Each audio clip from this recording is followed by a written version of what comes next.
Assalamualaikum warahmatullahi wabarakatuh. Waalaikumsalam warahmatullahi wabarakatuh. Dan selamat pagi, salam sejahtera untuk kita semua. Yang terhormat Bapak Wakil Kepala Sekolah, yang kami hormati Bapak Ibu Guru yang sempat hadir pada kegiatan hari ini, dan yang kami banggakan Pak Edi Suprianto sebagai CGP Angkatan 10. Hamdan wa syukranillah, tak hati-hatinya kita mengucapkan rasa syukur yang tak terhingga karena sampai hari ini kita masih diberikan nikmat kesehatan dan kesempatan untuk selalu beraktivitas. Dan tak lupa pula kita kirimkan salam dan salawat kepada junjungan kita Nabi besar Muhammad sallallahu alaihi wasallam yang merupakan rahmatan lil alamin. Baik Bapak Ibu yang kami hormati, agar kegiatan kita membawa keberkahan pada pagi hari ini, marilah kita membukanya dengan ucapan basmalah. Bismillahirrahmanirrahim. Baik, untuk selanjutnya terkait dengan agenda kita pada hari ini adalah tentang pembahasan yang akan dilakukan oleh salah satu teman guru kita, yaitu Pak Edi Suprianto sebagai pemenuhan tugas untuk di kegiatan di modul 1-4. Dengan hormat kami silahkan Pak Edi. Terima kasih Ibu. Assalamualaikum warahmatullahi wabarakatuh. Alhamdulillah alamin. Assalatu wassalamu ala asyrafil anbiya'i wal mursalin wa ala alihi wa sahbihi ajmain. Amma ba'd. Pertama-tama mari kita panjatkan puji dan syukur atas berkat dan karunia yang telah diberikan kepada kita, karena berkat kepada hidayahnya kita masih bisa berkumpul di tempat ini. Salam dan salam kalau betul kita kirimkan kepada Nabiullah Muhammad SAW, Nabi yang membawa kita dari alam gelap gulita menuju ke alam yang terang benderang seperti sekarang. Baik Bapak Ibu Guru, jadi untuk hari ini sebagai tugas di modul aksi modul 1-4 yaitu budaya positif, yaitu pembahasan terhadap guru-guru atau teman sejawat yang ada di sekolah. Jadi hari ini saya akan memaparkan tentang budaya positif. Jadi ada beberapa poin yang menjadi pembahasan pada hari ini. Yang pertama adalah disiplin positif dan nilai kebajikan, motivasi, hukuman dan penghargaan, restitusi. Yang ketiga keyakinan kelas. Yang keempat kebutuhan dasar manusia dan dunia berkualitas. Yang kelima posisi kontrol restitusi, dan yang terakhir adalah segitiga restitusi. Yang kita masuk pada poin yang pertama adalah disiplin positif dan nilai-nilai kebajikan. Jadi yang pertama itu adalah disiplin positif. Pasti Bapak Ibu Guru mengetahui tentang bagaimana arti kata disiplin tersebut. Sesuai dengan apa yang tugas dan tanggung jawab kita, pasti kita mengetahui pada saat kita masuk pada ruang lingkup sekolah, pasti menerapkan yang namanya tentang disiplin positif. Selanjutnya, disiplin positif merupakan suatu cara penerapan disiplin yang mengajarkan anak bertanggung jawab dan menumbuhkan kesadaran diri berdasarkan nilai-nilai kebajikan. Jadi kita mengajarkan anak untuk disiplin tapi sesuai dengan nilai-nilai profil pelajar Pancasila. Jadi nilai-nilai kebajikannya sesuai dengan profil pelajar Pancasila. Tujuan disiplin positif ini lebih mengarah ke diri yang dapat mengontrol diri untuk melakukan segala tindakan. Jadi ini adalah tujuan dari disiplin positif.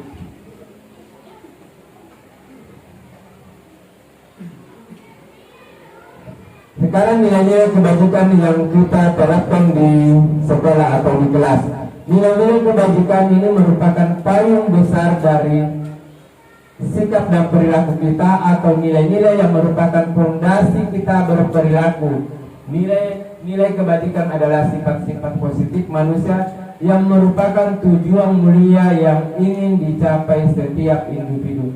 Jadi nilai-nilai kebajikan itu sesuai dengan tuntutan kita, yaitu sesuai dengan profil pelajar Pancasila. Ada beberapa yang bisa diterapkan nilai-nilai kebajikan sesuai dengan profil pelajar Pancasila. Ini.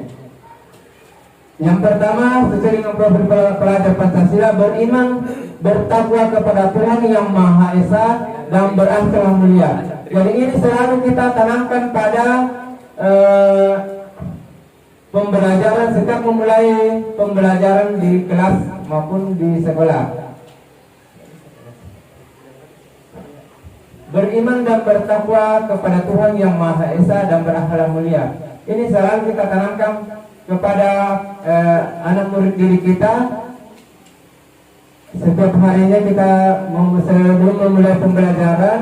Jadi nilai kebajikan ini yang selalu kita peruntukkan kepada peserta didik. Yang kedua, mandiri. Mandiri itu dalam artian mandiri sesuai itu mandiri untuk mengerjakan tugas, mandiri untuk berbagai atau sesuatu hal yang berhubungan dengan anak diajarkan untuk tumbuh bisa mengerjakan sesuatu dengan sendirinya. Yang kedua, yang ketiga, bernalar kritis. Jadi peserta didik diajarkan untuk berpikir kritis, bernalar kritis sesuai dengan tuntutan Ki Hajar Dewantara. Yang keempat, berkebinekaan global. Jadi berkebinekaan global juga ini adalah salah satu nilai-nilai kebajikan yang bisa kita terapkan di kelas maupun di sekolah. Bergotong royong, ya, ini bergotong royong ini selalu kita didahulukan pada anak-anak bisa bergotong royong dalam mengerjakan membersihkan lingkungan sekolah ataupun di dalam kelas membersihkan ruang kelas. Dan yang terakhir adalah kreatif dari segi menggunakan berbagai inovasi-inovasi yang bisa kita terapkan di dalam pembelajaran.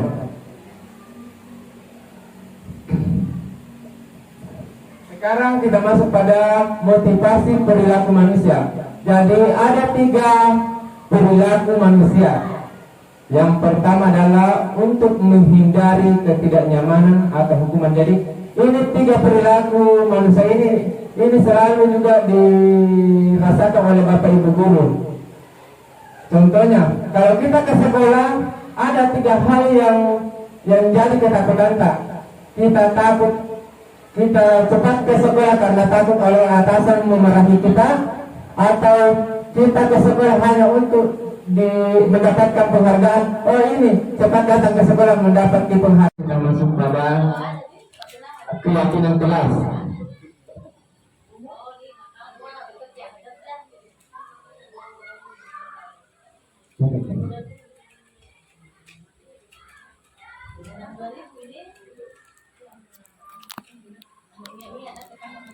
Ya, jadi keyakinan kelas itu berbeda dengan peraturan kelas. Kalau keyakinan kelas ini disepakati oleh guru dan murid. Kalau peraturan kelas berarti baru saja yang baru ada hukuman atau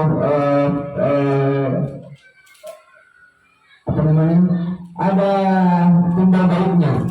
Kalau kita masuk pada keyakinan kelas dulu, keyakinan kelas guru berperan dalam mewujudkan terbentuknya keyakinan kelas dengan adanya kesepakatan guru dan murid. Jadi ini kalau keyakinan kelas bisa diterapkan pada saat semester awal berjalan ini untuk agar dalam pembelajaran kita setiap ada permasalahan kita kembalikan kepada keyakinan kelas karena ada kesepakatan yang telah kita lakukan sebelumnya.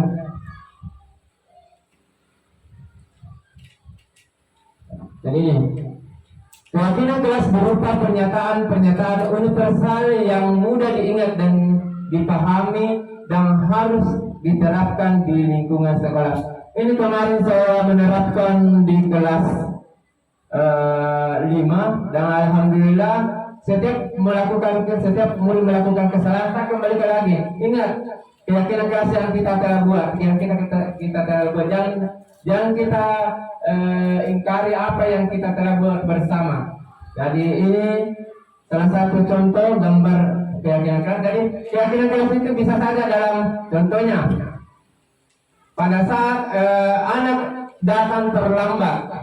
Jadi kita buat ada beberapa pernyataan universal yang bisa kita jadikan, tapi tidak harus mempunyai nilai kebajikan. Contohnya anak datang terlambat, datang ke kelas, datang ke sekolah, itu nilai kebajikannya seperti apa? Anak menyontek atau anak membuli temannya, itu nilai kebajikannya itu seperti apa? Jadi harus kita mengetahui juga nilai kebajikan yang telah diterapkan. Selanjutnya ini keyakinan kelas yang saya telah buat bersama murid di kelas 5. Jadi kita telah membuat kesepakatan bersama. Jadi kita kesepakati apa yang menjadi keyakinan kita di dalam proses pembelajaran.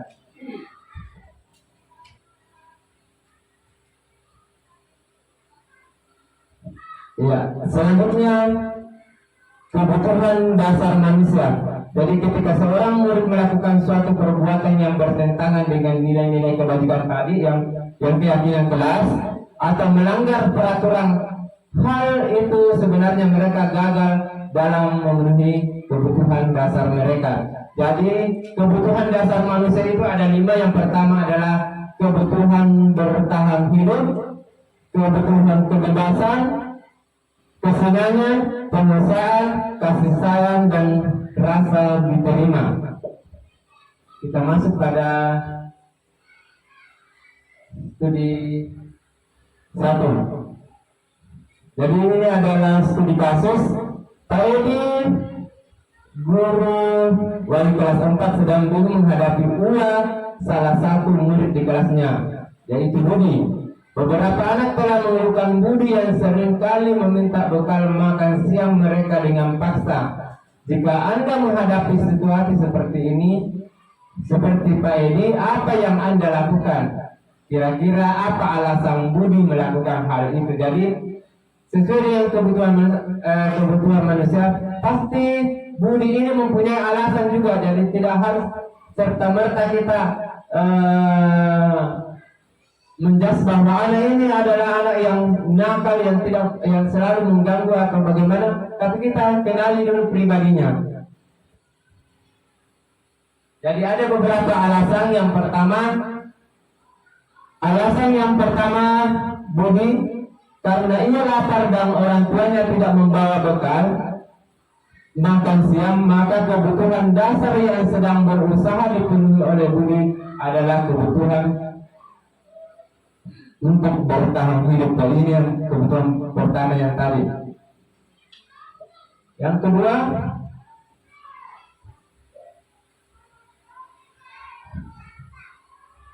karena dia merasa senang temannya jadi memperhatikan dia. Ketika temannya melaporkan tindakan itu pada gurunya dan gurunya memberitakan orang tuanya, sehingga orang tuanya menjadi memperhatikan dia, maka kebutuhan dasar yang dipenuhi Budi adalah kebutuhan kasih sayang dan rasa terima kasih. Jadi karena Budi tidak membawa bekal, maka temannya memberitahu orang tuanya bahwa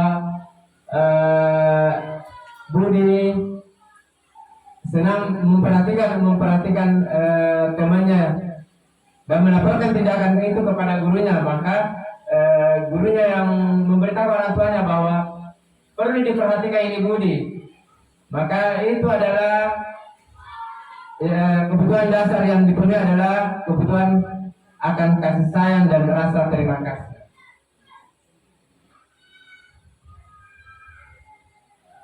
Alasan yang ketiga, karena temannya jadi takut dengan dia dan menuruti keinginannya, maka sebetulnya Budi sedang berusaha memenuhi kebutuhan dasar akan kekuasaannya.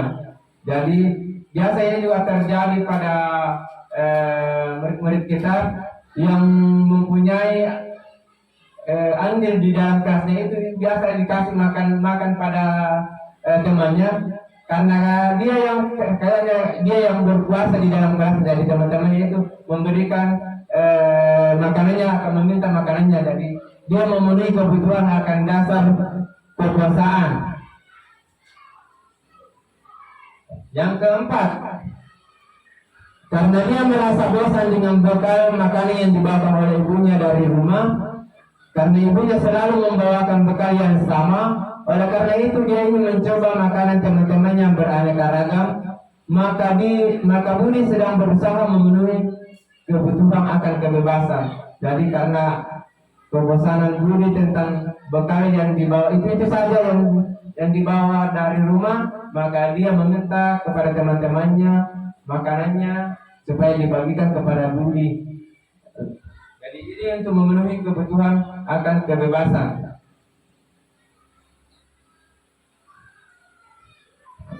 Yang kelima, karena ia melakukan karena insan saja dan ia menikmati ekspresi wajah teman-temannya yang kesal karena diambil makanannya dan menurut dia ekspresi teman-temannya itu lucu, maka berarti Budi sedang berusaha memenuhi kebutuhan akan kesenangannya. Jadi ini alasan mengapa Budi melakukan hal tersebut. Ada 5 yang diterapkannya dari kebutuhan manusia yang telah dipenuhinya. Dan ini salah satu alasan dari kasus tersebut.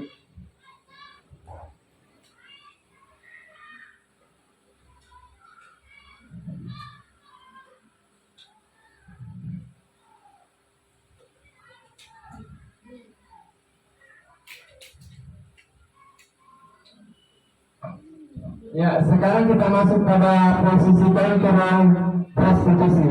Jadi ada 5 posisi kontrol restitusi. Yang pertama adalah guru sebagai penghukum, guru sebagai pembuat merasa bersalah, guru sebagai teman, guru sebagai pemantau, dan yang terakhir adalah guru sebagai manajer. Jadi Bapak Ibu, kalau saya tanya, di manakah posisi Bapak dari kelima posisi kontrol yang ada di atas?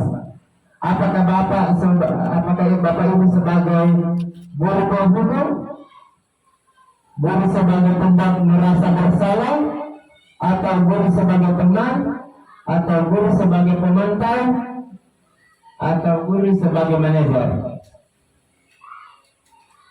Sebagai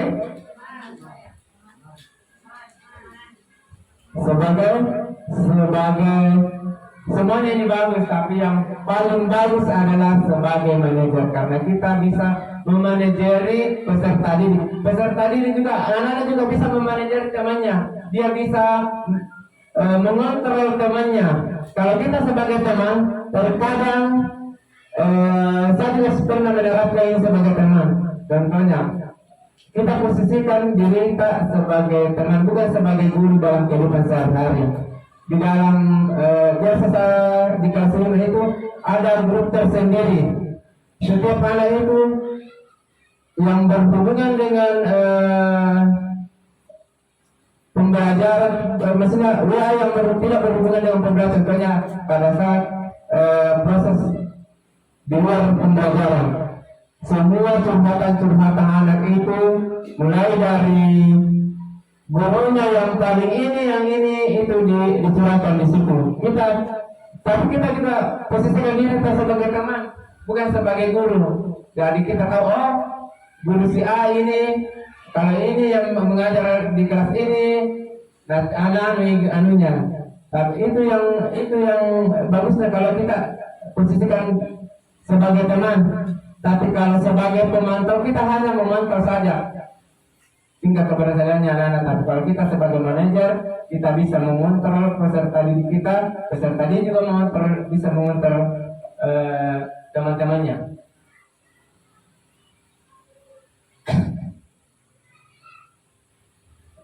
Ya, ini adalah 5 posisi kontrol yang berhasil, yang sebagai penghukum. Jadi penghukum ini kita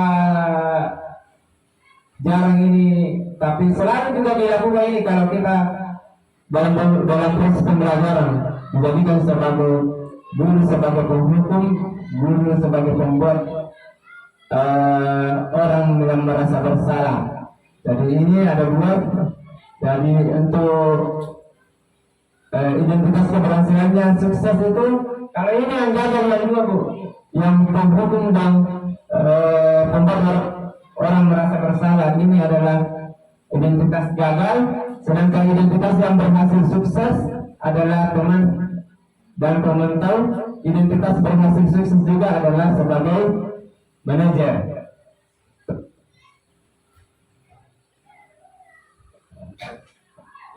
Kita masuk pada posisi kontrol restitusi. Jadi di antara kelima posisi kontrol tersebut, sebaiknya seorang guru menggunakan posisi kontrol sebagai manajer. Sebagai manajer, guru dapat berbuat sesuatu bersama murid, mempersilahkan murid bertanggung jawab dan mendukung murid agar dapat menemukan solusi dari suatu permasalahannya.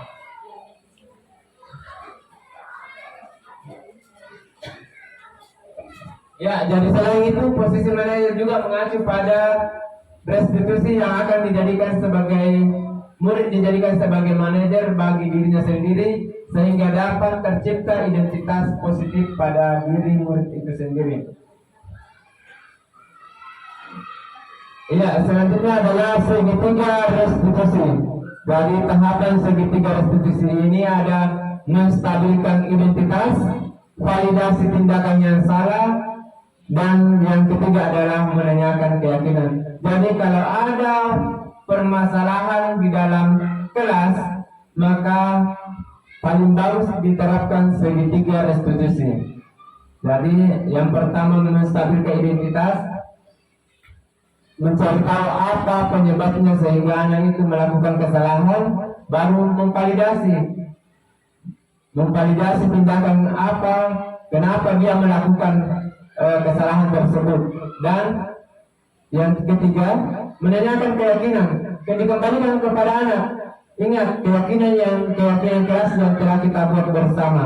Jadi kalau anak merasa melakukan kesalahan, maka dia akan bertanggung jawab terhadap apa yang telah dilakukannya tanpa merasa bersalah kalau kita menerapkan segitiga restitusi tersebut.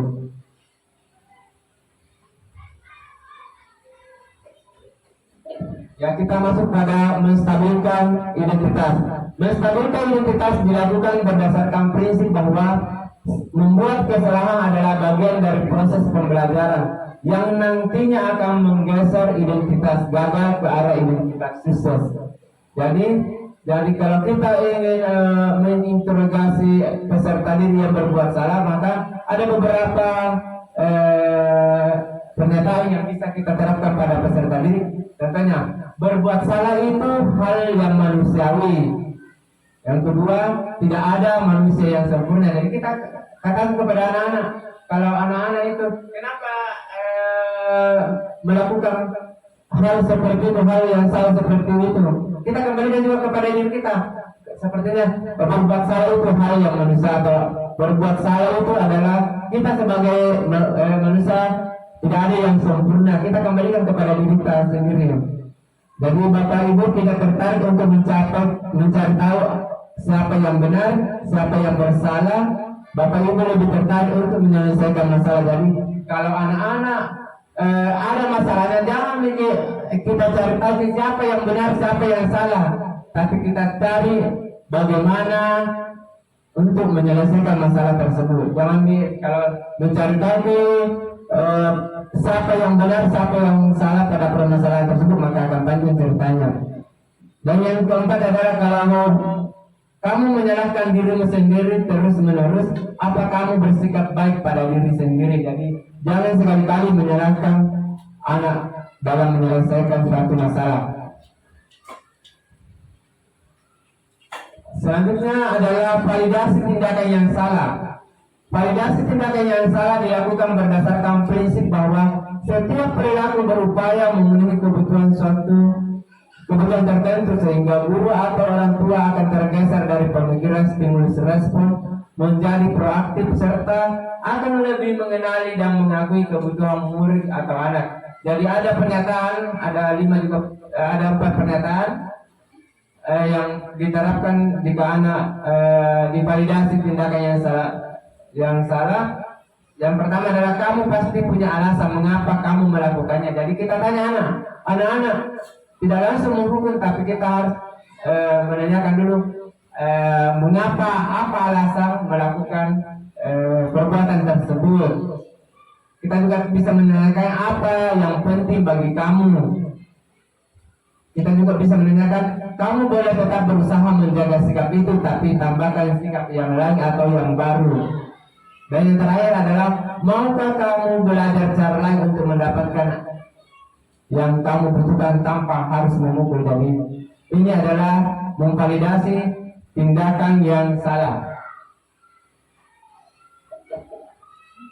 Dan yang terakhir adalah menanyakan keyakinan. Jadi setelah menstabilkan memvalidasi tindakan yang salah, kita menanyakan keyakinan yang telah kita buat. Menanyakan keyakinan dilakukan dengan memberi pernyataan-pernyataan yang bermakna kepada murid atau anak untuk memunculkan motivasi secara intrinsik sehingga mampu mengaitkan keyakinannya dengan tindakan yang salah. Contohnya, apa nilai yang kita percaya di sekolah kita, nilai-nilai apa yang telah kita sepakati. Jadi ini nilai-nilai yang telah kita sepakati ini tentang nilai-nilai kebajikan universal yang telah disepakati bersama di kelas. Kamu ingin menjadi anak seperti apa nantinya? Jadi kita tanya seperti itu. Apa yang kamu rasakan ketika kamu melakukan itu? Kamu mau menjadi orang seperti apa? Jadi itu untuk menanyakan keyakinan.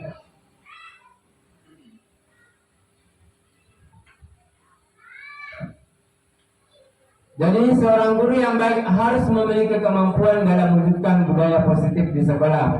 Budaya positif tersebut dapat dijalankan dengan menerapkan konsep-konsep inti seperti yang pertama adalah disiplin positif, motivasi perilaku manusia, keyakinan kelas, kebutuhan dasar manusia, posisi kontrol restitusi, dan yang terakhir adalah segitiga restitusi. Jadi ini yang perlu diterapkan oleh Bapak Ibu guru untuk budaya positif di sekolah.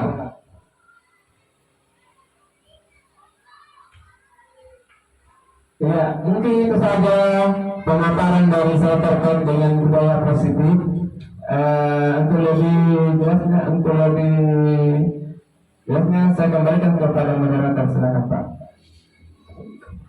Ya, terima kasih atas pemaparan yang telah diberikan oleh calon guru penggerak angkatan 10, yaitu Bapak Didi Supriyanto MPD.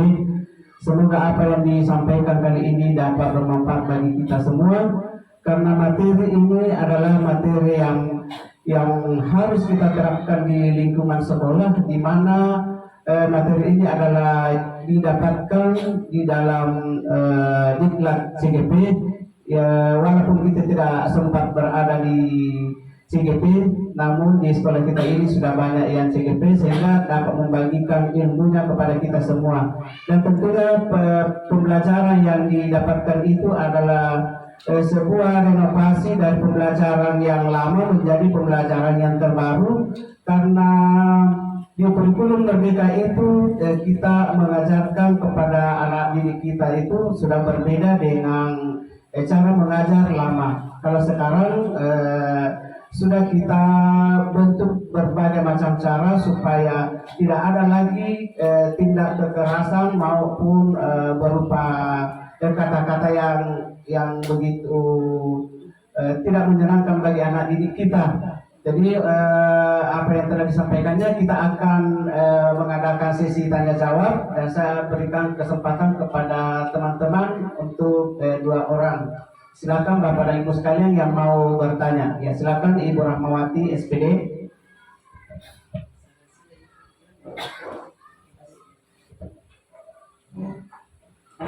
Assalamualaikum warahmatullahi wabarakatuh. Terima kasih atas kesempatan yang diberikan. Di sini materinya ya saya dengar tadi bagus sekali. Untuk calon guru penggerak ini, kita semua di sini bisa menyimak apa yang dipaparkan oleh pemateri. Di sini saya ingin bertanya, tentang kesepakatan kelas. Iya. Pertanyaannya begini, apakah kesepakatan kelas itu bisa dilakukan 6 kali sudah semester, atau apakah bisa kesepakatan kelas itu dibuat bisa berubah? Maksud saya begini, dalam 1 bulan kita buat lagi, atau 1 minggu kita buat lagi aturan-aturan yang sudah disepakati, misalnya begitu. Ya, saya kira demikian. Assalamualaikum warahmatullahi wabarakatuh.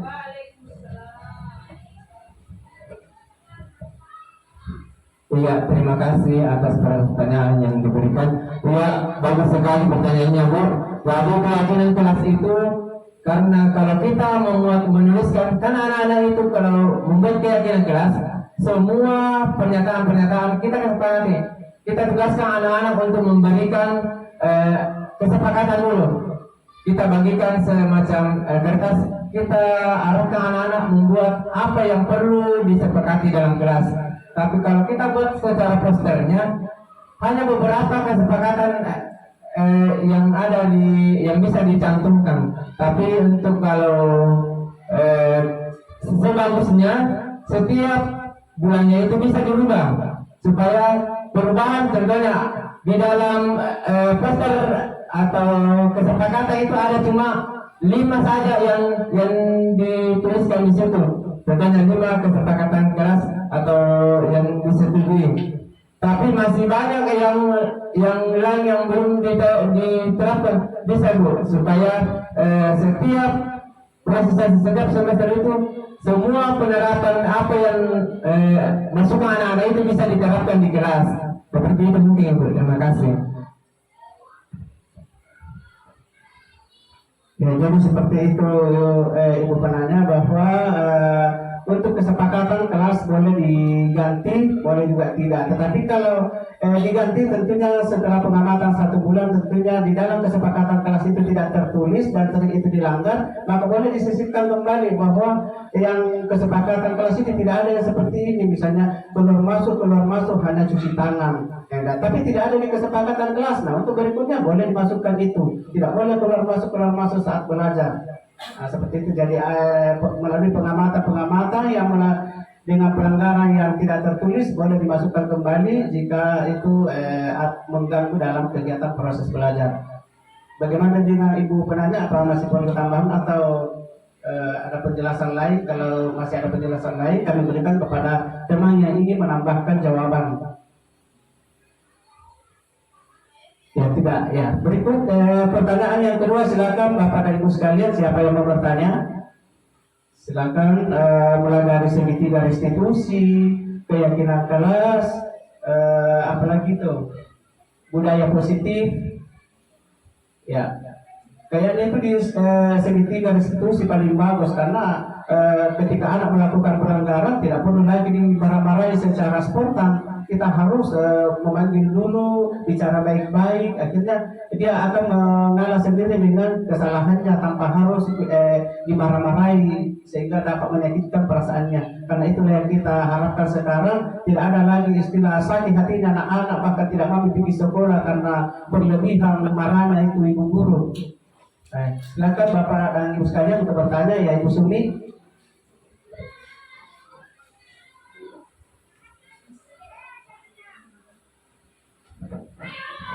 Ya, terima kasih untuk kesempatan yang diberikan kepada kami. Selamat pagi untuk kita semua.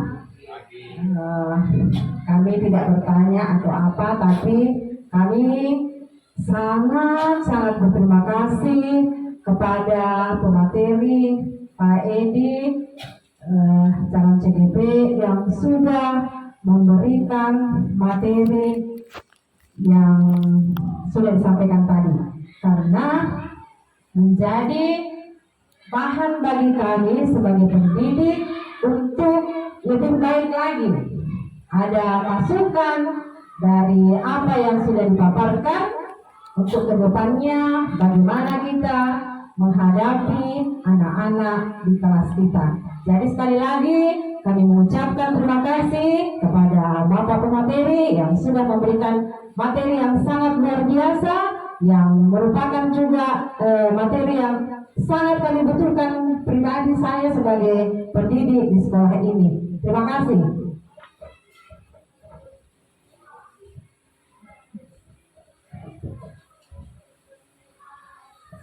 Ya, terima kasih. Apa yang telah disampaikan kepada Ibu Sumi hanya merupakan sebuah ucapan terima kasih karena telah mendapatkan bahan materi pembelajaran yang tentunya untuk selalu berdampak kepada anak didik kita untuk menjadi yang lebih baik. Dan memang materi yang disampaikan oleh Bapak narasumber ini adalah memang sangat dibutuhkan untuk tenaga pendidik, karena itu yang akan kita harapkan untuk diterapkan di anak didik kita yang nantinya akan menjadi generasi yang baik, generasi yang sukses untuk masa depan sebagai generasi pelanjut kita nanti. Kalau tidak ada yang bertanya, kita akan tutup. Apakah masih ada? Silakan Bapak dan Ibu sekalian. Apa yang masih ingin ditanyakan, silakan tanyakan, maupun narasumber masih berada di depan kita. Karena dengan adanya kegiatan seperti ini, kita memang ingin berbagi ilmu pengetahuan dan akan kita terapkan nanti, insya Allah. Ada? Ya, silakan satu kali lagi untuk yang kedua kalinya.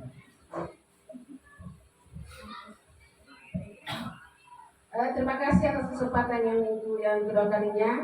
Di sini saya sangat tertarik sekali akan materi yang diberikan oleh pemateri ini. Makanya saya berantusias sekali ingin mengetahui yang sebenarnya. Pak, saya ingin bertanya masih tentang keyakinan kelas. Apakah kalau kita sudah buat keyakinan kelas, apakah kita masih perlu membuat peraturan dalam kelas? Kan ceritanya begini, peraturan kelas itu dibuat oleh guru. Kalau menurut saya yang sampaikan tadi, keyakinan kelas yang dibuat oleh siswa dan disepakati bersama. Nah, dulu kan pada saat dulu saya mengajarkan yang saya buat itu hanya peraturan guru, peraturan dalam kelas. Adakah peraturan dalam kelas itu tata tertib lah istilahnya, tata tertib dalam kelas? Apakah kalau sudah ada keyakinan kelas yang kita pelajari begini, tidak usah lagi kita membuat peraturan dalam kelas? Ya, terima kasih. Assalamualaikum warahmatullahi wabarakatuh. Iya, terima kasih Bu. Jadi pertanyaan yang bagus sekali. Apakah kalau kita sudah membuat keyakinan kelas, apakah masih bisa untuk membuat peraturan kelas? Menurut saya Bu, kalau sudah ada keyakinan kelas, karena keyakinan kelas ini efeknya maksudnya tidak ada hukumannya. Tidak ada hukuman dari peserta didik ini, kan kita diajarkan untuk tidak melakukan sesuatu hal yang bisa merugikan peserta didik. Tapi kalau kita membuat peraturan kelas, contohnya anak-anak itu datang terlambat masuk ke kelas, kita peraturannya itu dihukum untuk sebentar membersihkan kelas. Itu tidak dianjurkan dalam pembelajaran ini Bu, dalam pembelajaran di guru penggerak. Kita tidak boleh menghakimi anak ceritanya. Jadi kalau sudah ini keyakinan kelas, secara harusnya itu tidak ada lagi hukuman terhadap peserta didik. Jadi seperti itu Bu. Jadi kalau sudah ada kita terapkan keyakinan kelas, tidak perlu lagi ada peraturan kelas karena sama, tapi yang anunya itu tidak ada sifatnya tentang hukuman. Jadi itu seperti itu Bu. Terima kasih. Ya, terima kasih begitulah penjelasan yang telah disampaikan oleh Bapak narasumber hari ini.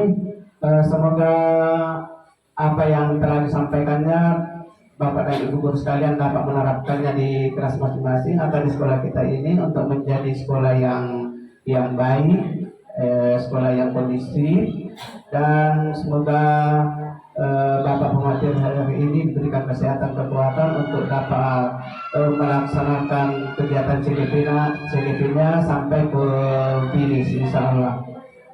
Untuk pertemuan kita hari ini cukup sekian dan terima kasih, dan saya ucapkan assalamualaikum warahmatullahi wabarakatuh.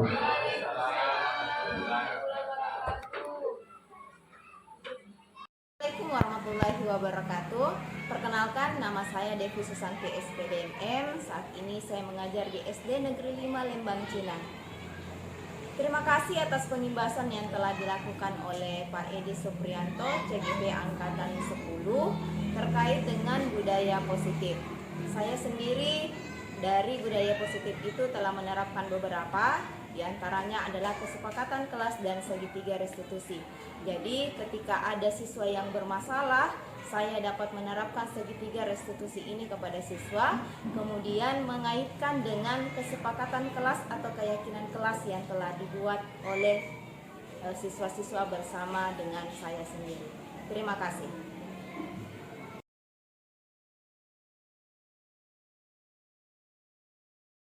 Assalamualaikum warahmatullahi wabarakatuh. Perkenalkan, nama saya Devi Susanti SPDMM. Saat ini saya mengajar di SD Negeri 5 Lembang, Cina. Terima kasih atas pengimbasan yang telah dilakukan oleh Pak Edi Suprianto, CGB Angkatan 10, terkait dengan budaya positif. Saya sendiri dari budaya positif itu telah menerapkan beberapa, diantaranya adalah kesepakatan kelas dan segitiga restitusi. Jadi ketika ada siswa yang bermasalah, saya dapat menerapkan segitiga restitusi ini kepada siswa, kemudian mengaitkan dengan kesepakatan kelas atau keyakinan kelas yang telah dibuat oleh siswa-siswa bersama dengan saya sendiri. Terima kasih.